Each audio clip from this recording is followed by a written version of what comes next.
네, 도널드 트럼프가 드디어 반격에 돌입했습니다. 예, 러시아하고 내통했다고 조작한 힐러리 클린턴을 상대로 소송을 걸었습니다. 예, 트럼프 전 대통령은 지난 2016년 대선 때 자신의 선거 캠프가 러시아와 내통했다고 그렇게 조작한 모든 걸 다 조작했어요. 힐러리 클린턴 민주당 대선 후보, 당시 대선 후보, 그리고 민주당 전국위원회를 상대로 민사소송을 제기했습니다. 그래서 트럼프는 최소 7,200만 달러의 손해배상을 요구했는데요. 트럼프는 플로리다 연방법원에 제출한 소장에서 힐러리와 그 지지자들은 양심에 충격을 주고 이 나라 민주주의를 모욕하는 상상할 수 없는 음모를 꾸몄다. 맞죠. 근데 여기는 메인스트림 미디어, 뉴욕타임스, 워싱턴 포스트, CNN 이런 언론들도 있습니다. 물론 이 언론들을 신처럼 떠받들고 우상화하고 그런 언론사, 해외 언론사들, 뭐 한국 한인 언론사들은 말할 것도 없고요. 공범인 거죠. 예. 그래서 제가 누차 얘기하지만 진정한 저널리스트가 되려면 공부해야 돼요. 그들은 악의적으로 상대 공화당 후보였던 트럼프가 적대적인 국가와 내통하고 있다는 그런 가짜 시나리오를 꾸몄다. 뭐 여러분 너무나 잘 알고 계시지 않습니까? 예, 이것 때문에도 러시아가 우크라이나 침공한 거예요. 여러분께서 분명히 아셔야 된다. 러시아가 우크라이나를 침공한 결정적인 이유 중에 하나가 트럼프 러시아 내통 스캔들도 있습니다. 예, 분명히 아셔야 돼요. 거기에 우크라이나 정부 관계자들이 많이 연루돼 있었기 때문에 러시아만 바보 된 거 아닙니까? 가만히 있을 리 없죠. 예, 까분다고 생각했겠죠. 예, 뭐 이것뿐만이겠습니까? 그러면서 이런 행위들은 터무니없고 파괴적이며 자극적이어서 워터게이트 사건조차 작게 보이게 한다. 이렇게 얘기를 했습니다. 워터게이트 사건보다 이게 1000배 더 극악무도한 사건입니다. 예. 그렇게 볼 줄 모르는 사람들은 저널리스트가 아니에요. 뭐 러시아 내통 스캔들 너무나 잘 아시죠? 2016년 모스크바 사건. 예, 모스크바 그 리츠카튼 호텔에서 이상한 짓을 했다. 뭐 이런 내용의 뭐 여러 가지 루트가 있어요. 그거 하나 있고 또 러시아 내통은 예, 요 정도까지만 할게요. 다음에 뭐 너무 많이 얘기했기 때문에 아무튼 그 루트가 여러 개가 있었습니다. 뭐 비단 리츠칼튼 그 샤워 게이트 골든 샤워 게이트 말고도 여러 가지 루트가 있었어요. 그 조작 정황이. 자, 전 세계적으로 지금 달러가 약해지고 있죠. 그리고 푸틴이 이렇게 선언했습니다. 러시아 가스 살 때 이제 루블로 사라고. 달러로 사지 말고. 지금 중국도 그렇게 하고 있죠. 중국도 사우디아라비아한테 기름 살 때 위안으로 주겠다. 예. 뭐 저도 그렇게 달러 안 좋아요. 예, 연준 시스템 예, 좋지 않다고 생각합니다, 솔직히. 왜냐하면 달러 찍어내면 찍어낼수록 부익부 빈익빈 생길 수밖에 없습니다. 시스템 자체가 그래요. 주식시장이 특히 이제 더 그렇게 만들게 하죠. 여기서는 이제 푸틴이 unfriendly countries라고 그렇게 조건을 달았습니다. 예, 러시아하고 친하지 않은 국가들. 그러니까 러시아 우크라이나 침공했다고 비판하는 국가들을 얘기하는 거겠죠. 자, 이런 가운데 조 바이든이 음식 태부족 사태가 올 거다. 이게 사실 어떻게 보면 제일 걱정되는 뉴스예요. 예. 지금 아마 여러분께서도 많이 느끼실 겁니다. 이렇게 물건을 사려고 할 때 쉽지가 않아요. 지금 우크라이나 러시아의 우크라이나 침공 사태 때문에 식량 부족 사태가 올 것이 확실시된다는 사람들이 전문가들이 나오고 있습니다. 그래서 러시아와 함께 세계 주요 곡물 수출국인 우크라이나의 올봄 곡물 파종 면적이 작년의 절반 수준에 그칠 것이라는 예상이 나왔습니다. 이에 따라서 러시아의 우크라이나 침공 이후 폭등한 곡물 가격이 내년까지도 높은 가격을 이어가면서 전 세계의 식량 위기를 부를 것이라는 우려가 커졌는데 이제 조 바이든도 공식적으로 이렇게 밝힌 겁니다. Says to expect real food shortages. 예, 식량 태부족 사태가 올 거라고요. 곡물 파종 면적이 러시아 침공 이전에는 1,500만 헥타르로 예상됐지만 침공 여파로 700만 헥타르까지 줄 전망이라고 합니다. 그래서 옥수수 파종 면적이 많이 줄 것이라고 그렇게 얘기를 하고 있습니다. 우크라이나는 러시아와 함께 주요 곡물 수출국인데요. 2020년 수출액 기준으로 우크라이나의 옥수수 수출량은 전 세계 13.2%나 차지했습니다. 그래서 미국, 아르헨티나, 브라질에 이은 세계 4위였습니다. 밀 수출은 세계 수출량 8%예요. 러시아, 미국, 캐나다, 프랑스에 이어 5위입니다. 우크라이나에서 봄에 주로 파종하는 농산물은 보리, 옥수수, 콩, 사탕무, 해바라기입니다. 자, 논란이 되고 있는 케탄지 브라운 잭슨 연방 대법관 지명자 조 바이든이 지명하지 않았습니까? 이제 최초의 흑인 여성 대법관 만들려고 이제 막 억지로 이렇게 세팅을 했죠. 그런데 이제 여성의 정의도 모르고 그리고 아동 성범죄자들한테 너무 관대하고 사과까지 하고 한두 번이 아니죠. 그런 일이. 어제는 결국에 눈물을 터뜨리더라고요. 그 코리 버컬 의원이 상원의원. 제가 볼 때 상원의원 중에 가장 부패한 의원 중에 한 명인데 코리 버컬 뉴저지. 뭐 조폭들하고 이렇게 친해지면서 커졌어요. 그분의 그 정치력이. 그 사람 인생을 보면 알 수가 있습니다. 대단히 부패한 그런 정치인인데 참 그런 거 보면은 미국 정치판이 굉장히 저질이라는 걸 알 수가 있어요. 이 의원들이 크는 그 과정을 보면 특히 이제 엘리자베스 워런하고 버니 샌더스 같은 경우는 기업들 돈을 많이 받아서 이렇게 커서 오히려 기업들을 비판하는 그런 코스프레로 뜬 의원들이에요. 근데 내로남불 의원들을 좋아하는 그런 형국입니다. 왜냐하면 젊은이들이 또 많이 지지하지 않습니까? 워런이나 버니 샌더스 같은 경우에는. 근데 이 젊은 애들이 무식한 사람들이 많이 있어요. 그래서 그러니까 이 사람들의 일대기를 모르고 이 사람의 정치력이 어떻게 커졌는지 모르고 다들 기업들 돈을 받아서 이렇게 커진 거예요. 그 엘리자베스 워런이나 버니 샌더스. 인생을 보면 알 수가 있습니다. 그러니까 이분들 책 조금만 봐도 알 수 있는데 그런 걸 안 보는 거예요. 젊은이들이. 그래서 그냥 버니 샌더스 무작정 그냥 좋아하는 거고 뭐 제가 아는 분은 그 사람 연설 보고 막 눈물 흘렸다고 그러는데 참 안타깝죠. 진실을 모르고. 코리 버컬가 막 띄워줬어요. 거의 뭐 질문하는 게 아니라 찬양을 했습니다. 네? 당신은 뭐 선택받은 사람이다. 뭐 이런 식으로 얘기하면서 존경한다. 네? 앞뒤 전후 전혀 맞지 않고 그냥 그런 식으로 얘기를 하면서 메인스트림 미디어도 이제 맞장구 치는 그런 형국이었는데요. 아무튼 이분이 케탄지 브라운 잭슨 이 여자가 연방 대법관 지명될 가능성이 매우 높습니다. 그 인준 절차 통과할 가능성이 매우 높습니다. 왜냐하면 중도파인 버지니아주의 조 맨슨 상원의원이 찬성표를 던지겠다고 했어요. 상원 원내대표, 공화당 상원 원내대표 미치 머카너는 반대표 던지겠다고 얘기를 했거든요. 조 맨슨은 찬성표 던지겠다고 했습니다. 그러면 50표 돼요. 50표만 있어도 됩니다. 50대 50에다가 이제 그 타이브레이커 카말라 해리스 부통령이 갖고 있지 않습니까? 상원 의장이기 때문에. 자, 마이크 펜스가 지금 방한 중입니다. 그래서 마이크 펜스 전 부통령은 조 바이든 대통령의 나약한 대북 정책이 북한의 대륙간 탄도미사일 ICBM 시험 발사를 초래했다고 비판했는데요. 펜스는 팍스뉴스하고 인터뷰에서 4년 이상 만에 처음으로 김정은이 우주까지 갔다가 동해로 떨어진 ICBM을 발사했다는 사실은 큰 우려사항이다 이렇게 밝혔습니다. 또 이제 미국에서는 Sea of Japan, 일본해라고 많이 얘기를 합니다.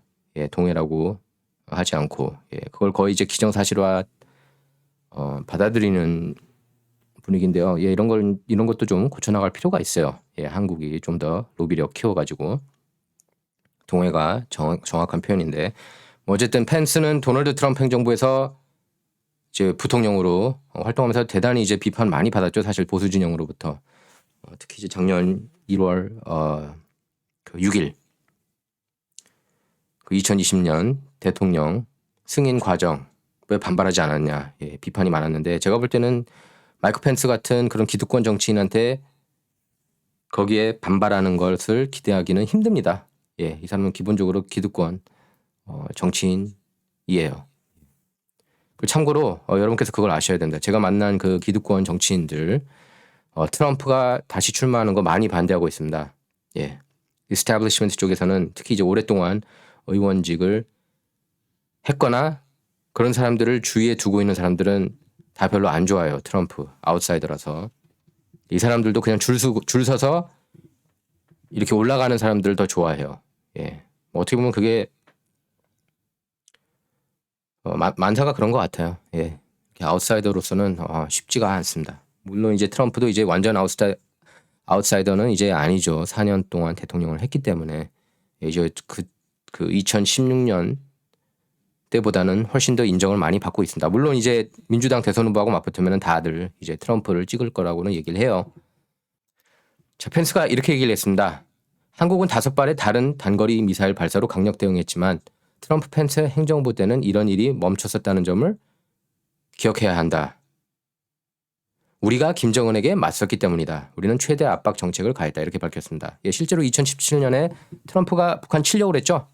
그러니까 김정은이 이제 겁을 상당히 많이 먹었습니다. 그래서 이제 그 한국 쪽에 SOS 쳐가지고 백악관 가서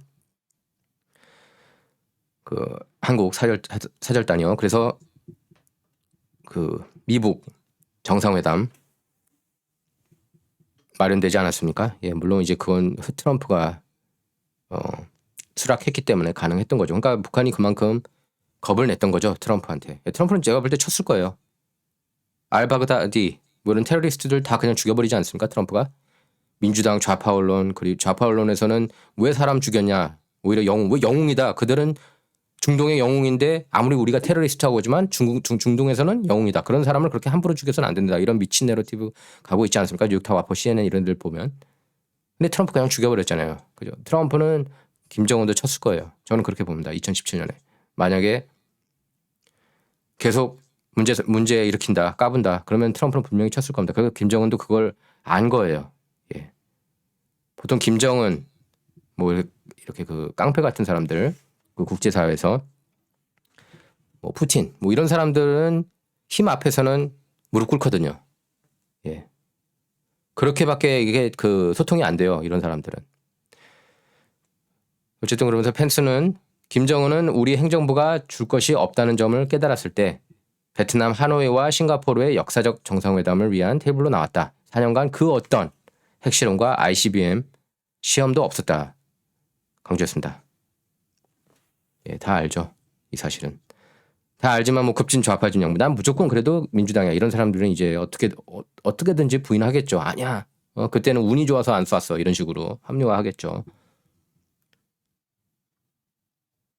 또 이 바이든 이 멍청한 정부가 이란 핵 합의를 하려고 합니다. JCPOA라고 그러죠. 이란 핵 합의를 하면은 이게 말이 안 돼요. 왜냐면은 그 핵 사찰 하기 전에 24일 전에 통보하고, 예. 그리고 핵 사찰도 사실상 자체 핵 사찰이에요. 내용들을 보면 이런 거에 대해서 메인스트림 미디어 거의 보도 안 하죠. 예. 메인스트림 미디어 그래서 메인스트림 미디어만 보면 뉴욕타 와포 CNN 이런 언론들만 보면은 국제 정세나 미국 국내 정치가 어떻게 돌아가는지 모릅니다. 그냥 가짜 뉴스 보는 거예요. 이란 핵 합의가 얼마나 위험한지. 예. 그 테러리스트 26명이나 내줬습니다. 오바마 전 정부가 참고로 그때 4명 인질 잡히지 않았습니까? 미국이. 그런 일이 어디 있습니까? 4대 26이에요. 예. 돈은 돈대로 다 줘. 1,500억 달러 주지 않았습니까? 미국이. 예? 동결된 거 풀어줬잖아요. 그 미국이 풀어준 거예요. 이런 내용 메인스트림 미디어 보도 안 합니다. 그래서 펜스가 이 점도 비판한 거예요. 이란 핵 합의 때 미국이 너무 약한 모습 보이면서 북한 도발에 악영향을 미쳤다. 바이든 행정부가 이란 핵 합의 복귀를 위해 구걸하고 있고 조건부 항복 메시지를 보냈는데 북한도 이를 듣고 있다. 그래서 그들은 도발의 오래된 사이클로 돌아갔다. 이렇게 밝혔습니다. 그러면서 평화는 힘을 통해 달성되고 peace through strength. 예, peace through strength. 특히 이제 이렇게 그 깡패 같은 국가들을 상대로는 힘으로밖에 소통을 할 수가 없어요. 예. 그래서 러시아도 트럼프 무서워했습니다. 예. 그러면서 인도 태평양이든 동유럽이든 중동이든 우리는 미국의 힘을 필요로 한다. 이렇게 강조했습니다. 왜냐하면 트럼프 같은 경우는 협상할 때 우리 핵 언제든지 쓸 수 있다. 그런 식으로도 나왔거든요. 유럽을 상대로도 우리 미국 기분 나쁘게 하면. 물론은 안 쓰죠. 근데 굳이 그걸 테이블에서 치울 필요는 없다는 겁니다. 협상할 때.